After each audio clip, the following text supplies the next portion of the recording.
Frederick Weimar एक factory में काम करने वाले गरीब आदमी का नौजवान बेटा था। वो अपनी पढ़ाई आगे जारी रखना चाहता है, लेकिन उसके परिवार की माली हालत खराब होने की वजह से ये मुमकिन नहीं था। आस पड़ोस में छोटे मोटे काम करने के अलावा फ्रेडरिक को बॉक्सिंग करने का भी बहुत शौक था। वो शहर के एक छोटे जिम में ट्रेनिंग किया करता, जिससे उसकी टेक्निक भी काफी अच्छी हो गई थी।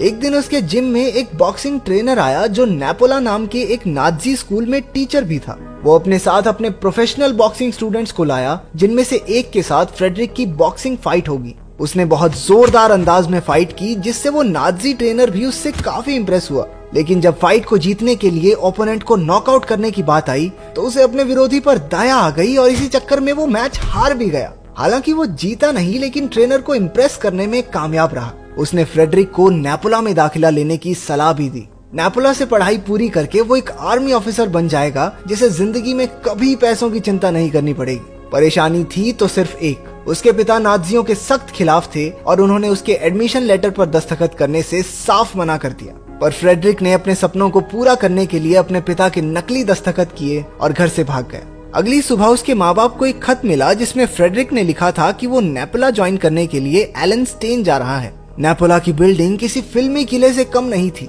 उसे देखकर फ्रेडरिक की आंखें खुली रह गई। तभी वहां एक ट्रेनर आया और उसने फ्रेडरिक को उसके रूममेट क्रिस्टोफ से मिलवाया। क्रिस्टोफ ने उसे कमरा दिखाया और 15 मिनट के अंदर अंदर ऑडिटोरियम पहुंचने को कहा। जब फ्रेडरिक ने पहली बार यूनिफॉर्म पहनी तो वो चाहकर भी अपनी खुशी छिपा नहीं पा रहा था। असेंबली में हेड कैडेट के पूरे भाषण के दौरान फ्रेडरिक के चेहरे पर एक हल्की मुस्कान थी। असेंबली के बाद क्रिस्टोफ ने उसे उनके बाकी रूममेट से मिलवाया। अचानक एक सीनियर स्टूडेंट जोशर भी वहां आ पहुंचा। उसने धौंस जमाकर फ्रेडरिक को 100 पुशअप करने का ऑर्डर दिया, क्योंकि उसकी अलमारी ढंग से सेट नहीं थी। लेकिन ट्रेनर ने मौके पर आकर ये सब रोक दिया। रात को फ्रेडरिक सो नहीं पा रहा था तो उसने क्रिस्टोफ से बात करनी चाहिए, लेकिन बत्तियां बुझने के बाद उन्हें बात करने की इजाजत नहीं थी। अगली सुबह उनका छठा रूममेट भी आ गया, जिसका नाम एल्ब्रेस्ट स्टेन है। वो शहर के गवर्नर का बेटा है, लेकिन उसे ऑफिसर बनने में बिल्कुल दिलचस्पी नहीं थी। उसे कविताएं और कहानियां लिखना पसंद था। उसने फ्रेडरिक की बेड सेट करने में मदद की, जिससे वो दोस्त बन गए। इसके बाद उनकी ट्रेनिंग करवाने एक बेरहम इंस्ट्रक्टर आया, जिसका नाम कार्ल था। जोशर ने कार्ल से शिकायत की कि फ्रेडरिक के रूममेट सिगी ने 1 महीने में दूसरी बार अपना बेड गीला कर दिया है। सजा के तौर पर उसे अपना गद्दा वहां लाकर सबके सामने उस पर पेशाब करने के लिए मजबूर किया गया। उसे ऐसी चीज के लिए बेइज्जत किया गया जिसे रोकना शायद उसके हाथ में था ही नहीं। क्लास में उन्हें हिटलर के भाषणों के बारे में पढ़ाया जाता। वो सब उसकी बुद्धिमानी और समझदारी पर निबंध लिखते। उन्हें सिखाया जाता कि इस दुनिया में वही जिंदा रह सकता है जो सबसे ताकतवर हो। इसी थ्योरी की वजह से नाजीज यहूदियों को मारना जायज समझते थे। इसके साथ साथ उन सबको निशाना लगाने और कई हथियारों को चलाने की भी ट्रेनिंग दी गई। फ्रेडरिक ने बॉक्सिंग क्लब ज्वाइन कर लिया। हमें पता चलता है कि नेपोला अकेडमी इंटर स्कूल कंपटीशन में बॉक्सिंग चैंपियन हुआ करती थी, लेकिन पिछले कई सालों से वो लगातार हार रहे थे। उसके ट्रेनर को उम्मीद थी कि फ्रेडरिक की बदौलत इस साल तो मेडल जरूर आएगा। गुजरते समय के साथ फ्रेडरिक और एल्ब्रेस्ट की दोस्ती गहरी हो गई। रात में वो दोनों जोखिम उठाकर नौकरों के कमरे में गए, जहां उन्होंने छिपकर एक लड़की को कपड़े बदलते हुए देखा। किस्मत अच्छी थी तो पकड़े नहीं गए, लेकिन एक बात तो पक्की है, 1982 हो या 2022, मैन विल बी मैन। अगले कुछ महीनों में उनकी ट्रेनिंग पूरे जोरों पर थी और फ्रेडरिक भी वक्त के साथ और बेहतर हो गया। फिर आया मुकाबले का दिन। फ्रेडरिक मैच में पूरी जान से लड़ा और अपने विरोधी को रस्सियों का सहारा लेने पर मजबूर कर दिया। लेकिन जीतने के लिए उसे अपने ओपोनेंट को नॉकआउट करना ही पड़ेगा, जबकि वो पहले ही हार मान चुका था। एक बार फिर से फ्रेडरिक दुविधा में था, लेकिन इस बार उसने जीतने की ठानी। सभी उसके लिए तालियां बजाने लगे, सिवाय एल्ब्रेस्ट के, जिसका मानना था कि हार मान चुके इंसान को मारना सही नहीं है। सभी बड़े ऑफिसर्स ने फ्रेडरिक की जमकर तारीफ की और वो खुद को 7वें आसमान पर महसूस कर रहा था। लेकिन एल्ब्रेस्ट ने उसे आईना दिखाते हुए कहा कि वो बाकियों की तरह निर्दयी बन चुका है। अगली सुबह सिगी ने फिर से बिस्तर गीला कर दिया। जोशर ने उसे धमकाते हुए कहा कि अगर उसने डिनर से पहले उसे अपना मुंह बंद रखने के लिए पैसे नहीं दिए तो वो उसकी शिकायत सीधा ट्रेनर से करेगा। उस दिन ट्रेनर कैडेट्स को फील्ड में ले जाकर स्टिक ग्रेनेड का इस्तेमाल करना सिखा रहा था, लेकिन एक सैनिक ने गलती से चलता हुआ ग्रेनेड गिरा दिया। उनका ट्रेनर, जो बहुत बहादुर बनता था, बाकी सबको मरने के लिए छोड़कर वहां से दुम दबाकर भाग निकला। हर तरफ कैडेट्स डरे सहमे खड़े थे, लेकिन एक लड़का था जिसने बहादुरी दिखाई। सिगी ने ग्रेनेड पर कूदकर उसे अपने शरीर से ढक लिया। जबरदस्त धमाका हुआ और सिगी के शरीर के चीथड़े उड़ गए। लेकिन अपनी जान देकर उसने 20 कैडेट्स को बचाया। अगले दिन उसकी बहादुरी और शौर्य के लिए उसे मेडल ऑफ ऑनर से सम्मानित किया गया। लेकिन फ्रेडरिक को ये बात बहुत चुभ रही थी कि जिस इंसान ने सिगी को अपना बिस्तर गीला करने पर कमजोर और कायर कहकर उसे सजा दी, वो खुद जरूरत के समय सबसे बड़ा भगोड़ा निकला। वहाँ मौजूद हर फौजी को ट्रेनर पर गुस्सा आ रहा था। अगले दिन वो सबको अपने पेट की मसल्स मजबूत करने की ट्रेनिंग दे रहा था। उसने उनमें से एक को अपनी ताकत दिखाने के लिए अपने पेट में मुक्का मारने के लिए कहा।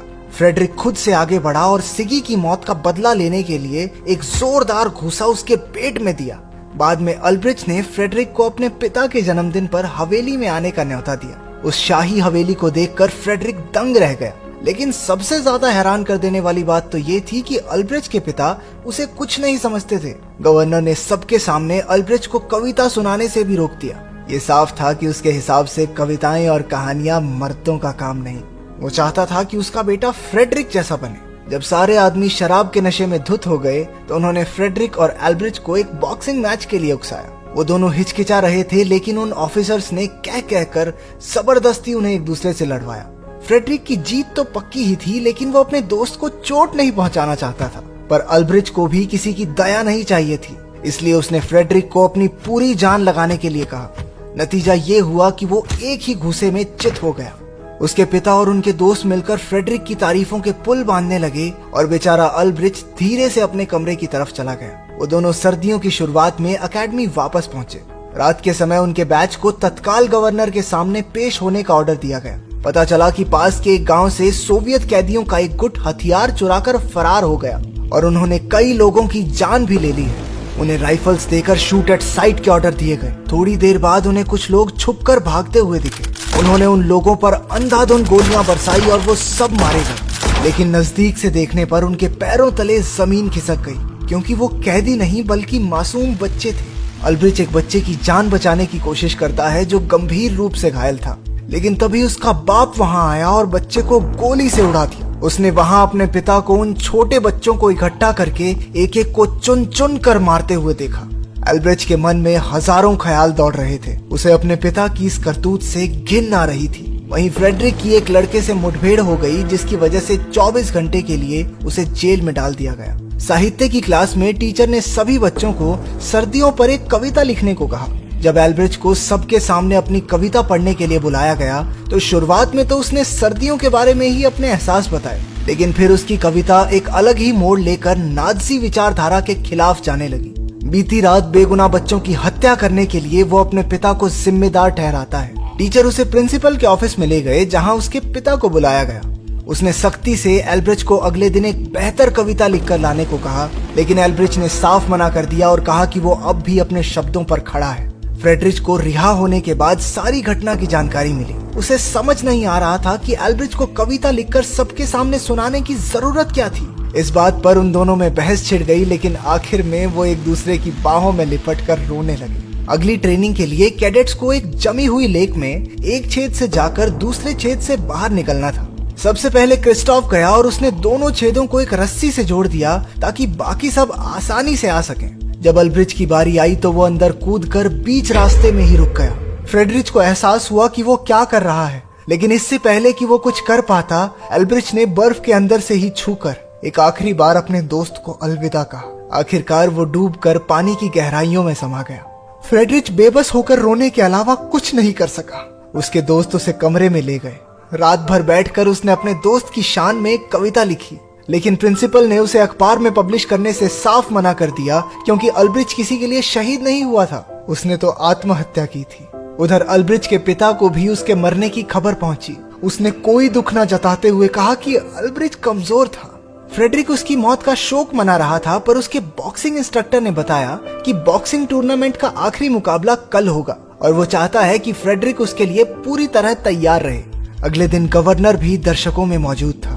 उसके चेहरे पर ऐसी मुस्कान थी मानो उसका बेटा कभी मरा ही नहीं। फ्रेडरिक पहले राउंड में पूरी जी जान से लड़ा और अपने ओपोनेंट पर पूरी तरह से हावी पड़ रहा था, लेकिन गवर्नर का मुस्कुराता चेहरा देख उसका दिमाग हिल गया। वो जानबूझकर पिटने लगा, ये सोचकर कि अपने दोस्त के हत्यारों को तो नहीं जितवाएगा। अंत में उसका ओपोनेंट जीत गया और नेपोला अकेडमी के हाथ से फिर से मेडल निकल गया। उनकी बहुत बेइज्जती हुई। अगले दिन फ्रेडरिक को अपने सारे कपड़े उतार कर कमरे तक नंगा जाने की सजा दी गई। जब उसने अपना सारा सामान पैक कर लिया तो उसे एकेडमी से निकाल दिया गया। आखिर में वो अपने